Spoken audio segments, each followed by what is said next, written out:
আজকের রেসিপিতে তোমাদের সঙ্গে শেয়ার করব মাছের মাথা দিয়ে লাউ ঘন্ট।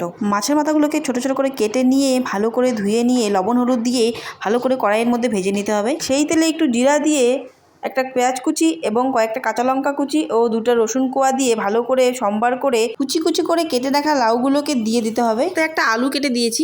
এবার লবণ হলুদ দিয়ে ভালো করে জল ছাড়ার অপেক্ষায় থাকতে হবে। লাউ যদি জল না ছাড়ে তোমরা এই পর্যায়ে একটু জল ঢেলে দিতে পারো। ঢাকা দিয়ে ভালো করে লাউটাকে সেদ্ধ হবার অপেক্ষায় রেখে দিয়ে পাশে একটা আদা নিয়ে আদাটাকে ভালো করে থেতে নিয়ে আদা কুচিগুলোকে লাউয়ের মধ্যে ঢেলে দিয়ে সাথে একটু জিরা গুঁড়া দিয়ে ভালো করে নেড়ে চেড়ে আবার ঢাকা দিয়ে রাখবে। লাউগুলো যখন 90% সেদ্ধ হয়ে আসবে তখন মাছের মাথাগুলো দিয়ে ভালো করে নেড়ে চেড়ে আবার ঢেকে দিব। পর্যায়ে তোমরা ধনিয়া পাতা ইউজ করতে পারো, কারণ এই সময়টা ধনিয়া পাতা পাওয়া যায় না জন্য আমি ধনিয়া পাতা ইউজ করছি না। এবার কড়াই থেকে নামিয়ে নিলেই তৈরি হবে একটা সিম্পল মাছের মাথা দিয়ে লাউ ঘন্ট রেসিপি।